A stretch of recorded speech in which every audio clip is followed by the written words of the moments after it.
everybody, and it's the afternoon here in the UK, but wherever you are in the world, morning, evening, welcome to another YouTube video. Now, I just wanted to talk to you a little bit about my Florida Katydids, the Stilpononica caldiana.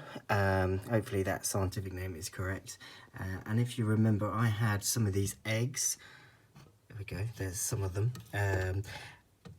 Some of these eggs, and some of them have excitingly hatched. There is another Katydid video that I've made a little while back now on these guys when they were just eggs. So you can see they've now hatched. Hopefully you can get a good image of them. And they live in these eggs, like these eggs here, for roughly around 60 days. So that's 8 weeks in incubation, living off the inside of the eggs. So once the adult has laid, so that's all of the amino acids to produce the egg, they'll be just living off really. And then they go this brown kind of decayed colour, and then they will hatch out for hopefully for the next generation with some good genetics. So here we are. At this stage, they're very, well, I mean, they are independent, of course. So as soon as they hatch, they're ready to start feeding on, feeding themselves. They are quite cannibalistic as well, so you just got to watch out, make sure there's enough food for all of them. And especially at this stage, I'm really keeping high humidity, which is obviously one of the care guidelines to keep them. Whilst with that, I'm checking on them every day, because at this stage they're very vulnerable in terms of falling, being crushed, just because they're so delicate in their cells. And as you can see, these two, who knows what they're up to, but obviously if they are in too close proximity, they can move away from each other. Rather than safety in numbers, these guys are completely independent, fighting for their own survival. But apart from that, obviously in my captive area that I keep them in with the adults, they seem to be doing quite well so far, so good. Lovely markings, and then they come out that beautiful green colour.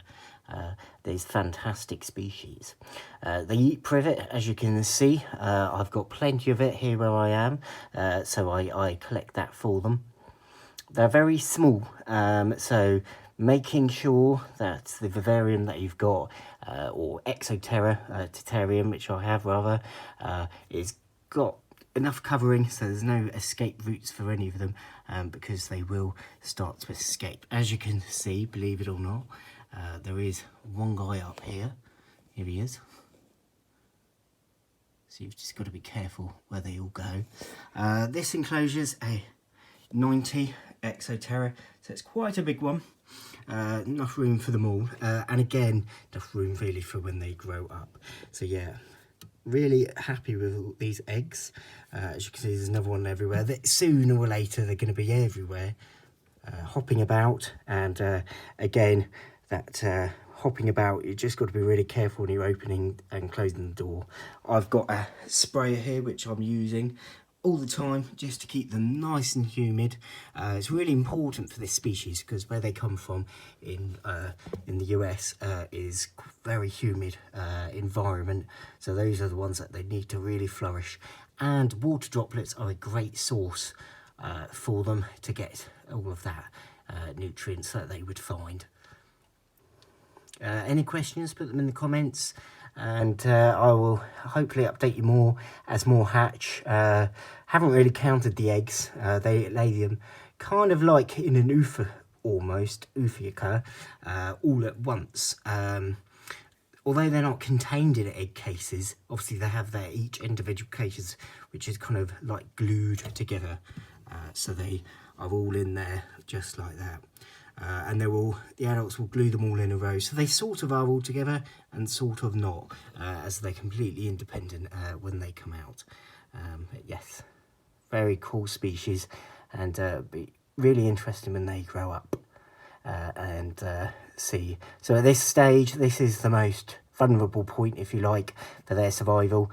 So I'm checking on them every day, making sure I spray them, really high humidity, and just really ensuring that the welfare is okay.